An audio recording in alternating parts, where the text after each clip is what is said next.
Sa kasalukuyang panahon, ang paninigarilyo ay isang pangkaraniwang ngunit kabahabaalang gawain na nagdudulot ng malulubha at masasamang epekto sa kalusugan ng lahat. At sa kabila ng mga paalala at kampanya na naglalayong ipabatid ang mga panganib nito, patuloy pa rin ang pagdami ng mga naninigarilyo sa Pilipinas. Ayon sa World Health Organization, WHO, halos 16 na milyon o 23.8% ng populasyon ng Pilipinas ang mga aktibong naninigarilyo. Ang mga datos ay nakababahala, lalo na't ang paninigarilyo ay isa sa pangunahing sanhi ng maraming mga sakit, at maging ang maagang kamatayan sa bansa. Mga panganib sa kalusugan dahil sa paninigarilyo.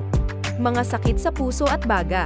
Ang paninigarilyo ay isa sa pangunahing dahilan ng mga sakit sa puso at baga. Ito ay nagdudulot ng baradong mga daluyan ng dugo, na maaaring humantong sa atake sa puso, stroke, emphysema, at bronchitis. Cancer. Ang paninigarilyo ay may direktang ugnayan sa iba't ibang uri ng kanser, tulad ng kanser sa baga, bibig, lalamunan, at pantog. Sa katunayan, ang mga naninigarilyo ay may higit na malaking panganib na magkaroon ng kanser, kumpara sa mga hindi naninigarilyo. Mga sakit sa bibig at ngipin. Ang paninigarilyo ay nagdudulot din ng mga problema sa oral health, tulad ng sakit sa gilagid, pagkakaroon ng mabahong hininga, at pagkabulok ng ngipin. Epekto sa kalusugang pangkaisipan. Hindi lamang pisikal na kalusugan ang naaapektuhan ng paninigarilyo, pati na rin ang kalusugang pangkaisipan. Ang nicotine, na matatagpuan sa sigarilyo, ay isang nakaka-addict na kemikal na nagdudulot ng dependence at nagiging sanhi ng stress at pagkabalisa kapag ito'y hindi na ibigay sa katawan. Ang kaugnayan ng paninigarilyo at kamatayan.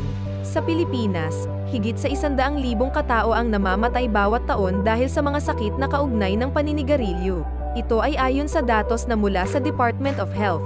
Ang mga kondisyong pangkalusugan na madalas humantong sa kamatayan ay ang mga sakit sa puso, kanser, at iba pang mga sakit sa baga. Ang vape o e-cigarettes bilang pamalit sa sigarilyo. Kahit na inirerekomenda ng iba ang pag-vape bilang isang pamalit sa paninigarilyo, marami pa rin itong dala na panganib sa kalusugan. Ang e-cigarettes o vape ay naglalaman din ng nicotine na nakakasama sa kalusugan at nagdudulot ng addiction. Ang ilang pag-aaral ay nagpapakita rin ng posibilidad ng pagkakaroon ng mga sakit sa baga, sakit sa puso, at iba pang karamdaman dahil sa pag-vape.